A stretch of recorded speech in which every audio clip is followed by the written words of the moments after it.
Mario Barrios and Manny Pacquiao fight to a draw in their WBC welterweight championship fight. Guys, a lot to unpack here, a lot to discuss. First of all, a good card. I thought there was some good fights, some interesting results on the undercard. I'll get into a bunch of them. Also, Bam Rodriguez, another impressive win tonight on dazn. I didn't really see the fight. I saw the first couple of rounds. I saw the guy he was fighting was being very defensive.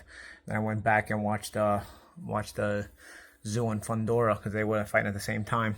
I tell you what, interesting result. I thought Manny won the fight. I don't know what you guys thought. I thought Pacquiao got robbed tonight. I thought if you're gonna let the guy come back and you're gonna pass him on his medicals and he's gonna come back, you're gonna do all that work and let the guy do it. At least give him that decision. I mean, what's the point? You know what I mean? Like, at least give him that decision. Listen. I know it was close, and you know, in some ways it could go either way, but dude.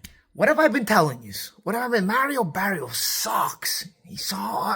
Horrible champion. I mean, might be the worst champion I've ever seen in my life. I'm probably not, but like, and I know some of you haters would say, oh, he would have beat you. Absolutely not. Mario Barrios wouldn't have won 1 second of a round against me. Okay. I had better legs, sharper jab. I would have beat him one-handed. Like, guy, he's horrible. Like 5'10", 5'11", he fights low.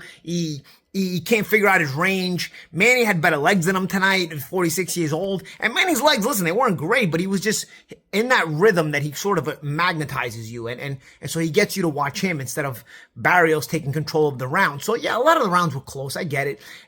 But it was like Manny taking charge of them. Manny was being first most of the time. How do you let a 46-year-old man consistently be first? And bro, you know what the most nauseating thing was for me? The most nauseating thing of all was he keeps coming out touching gloves every round, Barrios. Every single round.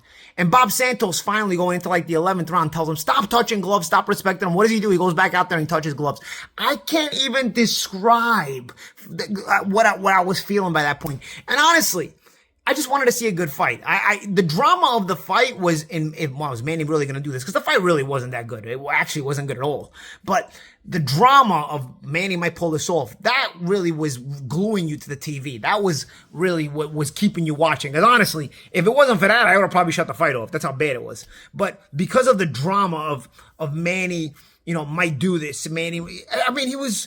I know he faded the last couple of rounds, but he was really being first most of the time. The crazy thing is if Barrios decided to be first, which he did at the end, he pretty much could have won the rounds when he wanted to. And not because he was good. I mean, it was just because he just needed to be first. It wasn't like he was first in anything, in any creative ways in the last round. He just was first and just shot some sharp punches, but it wasn't like he was first and like, oh my goodness, he could knock this guy out or he could really take over the fight. No, he sucks, but he just needed to be first, you know?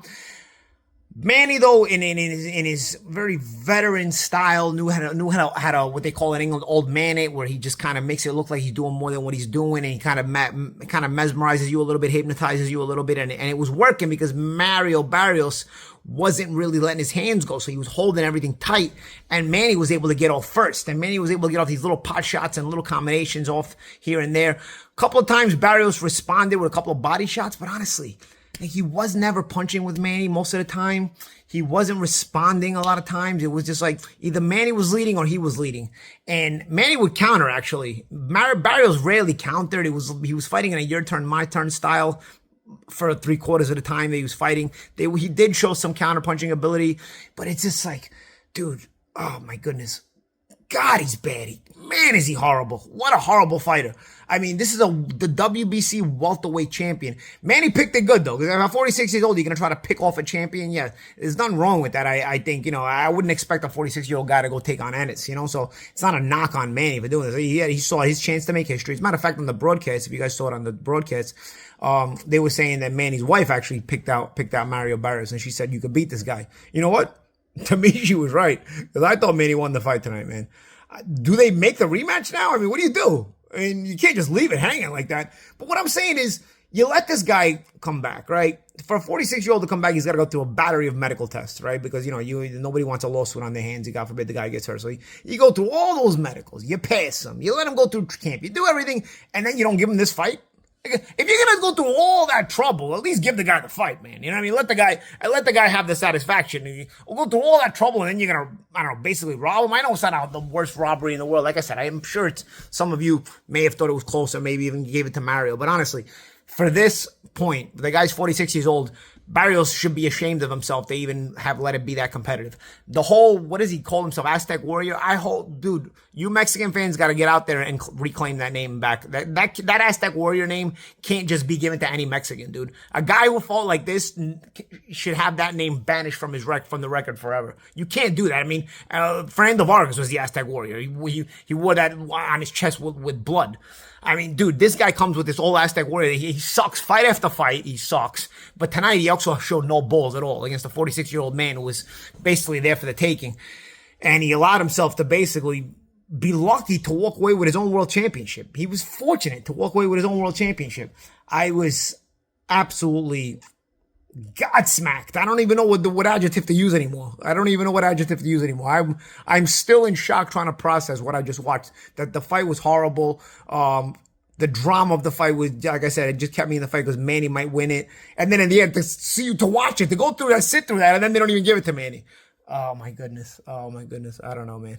I don't know. The things you see in boxing, man, right? The things you see in boxing. On the undercard, actually, Sebastian Fundora pulled off an upset. He was an odds on underdog. Pulls off a really good win over Tim Tszyu. Tim Tszyu just couldn't handle it at the end of the day. I think they might have used Tim Tszyu up, man. Between the first Fundora fight, then the Murtazalia fight, I think he's lost a lot of confidence. He tried. Fundora, I thought, made a lot of adjustments. I thought he fought very well. I think he's an improving fighter.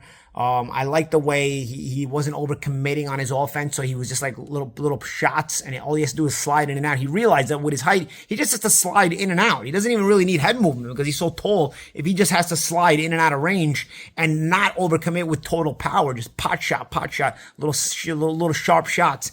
The knockdown, I was kind of disappointed the broadcast didn't bring out the details of the knockdown in round one. The details of the knockdown in round one, if you guys noticed, Tszyu and Fundora both threw left hooks, but Fundora threw his from the southpaw stance, Tszyu threw his from the right-handed stance, and they both landed. They were talking about, imagine it would have been a double knockdown. Here's why Fundora's had more effect.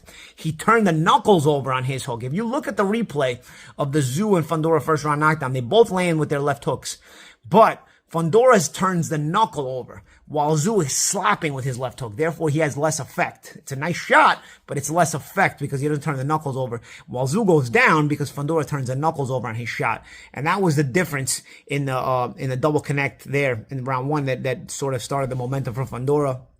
He took charge in the fight. I thought Tszyu at times, they were right before the stoppage, honestly, right before, he ended up staying in the corner and retiring. He was giving it a good effort, and he was starting to catch Fundora, because Fundora still has to perfect this style. Listen, there's improvements, but I think he still has to improve a little bit more with it. But either way, I don't know if Tszyu was ready to just go to war over it. He was starting to connect, but he's ready to go to war. But here's the thing, Fundora may be fighting technically, but his MO is to go to war. His MO is to fight like that all the time anyway. So if he has to, he still has that in his back pocket. He was boxing intelligently. He was boxing smart. But I think Tszyu realized, like, okay, I'm starting to hit him, but he's starting to up his punch output too, and he's starting to throw good punches at me too and hit me with good shots too. I don't know if I have it in me to go to war right now. And he's right. Fundora was boxing intelligently tonight, but in his back pocket, he still has the ability to go to war because that's what he does. He likes to fight at close range, even though he's tall. He has that kind of fighting ability. So congrats to Fundora on a good win, and showing the improvements in his boxing style. I don't know where Tim Tszyu goes from here. I don't know what you guys think he goes from here. I know he's in his early 30s. It would take some monumental rebuilding, but I think the issue with Tszyu might be mental at this point. I don't know if he's as hungry anymore. I don't know if he's had it beaten out of him with the difficult stretch he's been on. At one time, I thought Tszyu was very, very good. I think the mistake of taking Fundora to replace Thurman led to the spiraling out of control of his boxing career last year when they replaced Thurman with Fundora, because that issue happened with the cut, then he lost, and then he ended up in the Murtazalia fight, and so on and so forth. It just spiraled his career out of control. So I don't know where he goes from there, but Fundora, a lot of fun fights being talked about. Maybe the Thurman fight, as Thurman was on the broadcast tonight and talking about it. Maybe Fundora against Thurman, that could be an interesting one. But Fundora leaves you kind of excited and curious about him because he's made some good adjustments. So good on him to make those adjustments and win a good fight. And also good on him. He's in Harvard, man. He's a dude.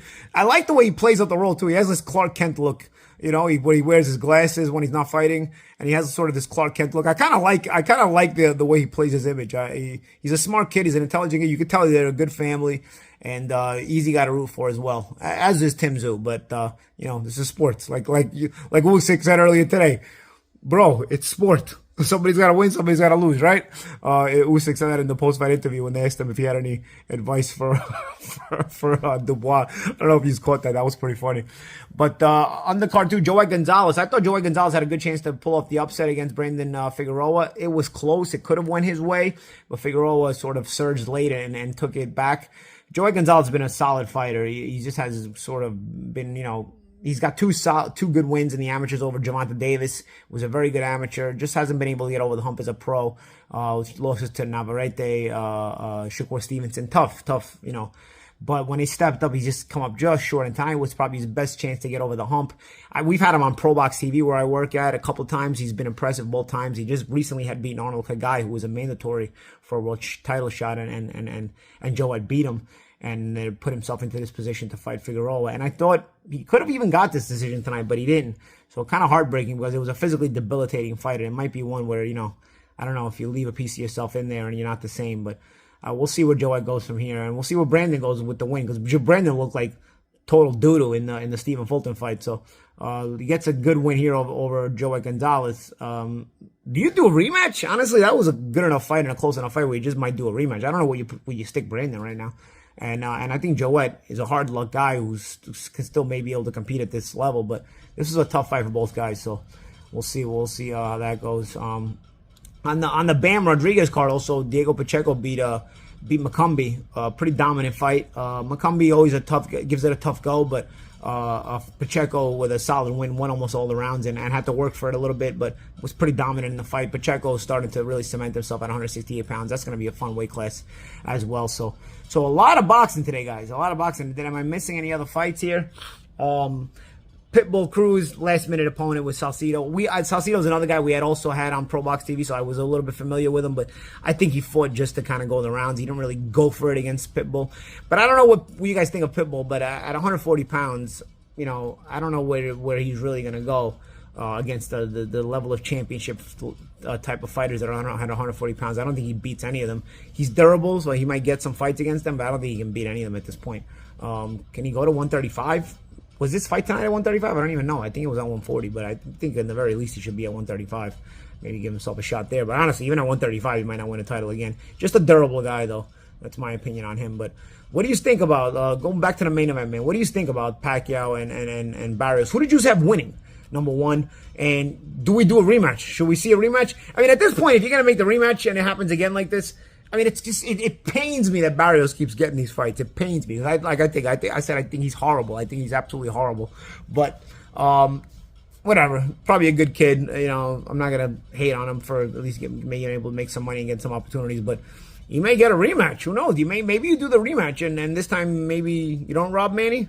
I don't know. Let me know if you think Manny got robbed or not.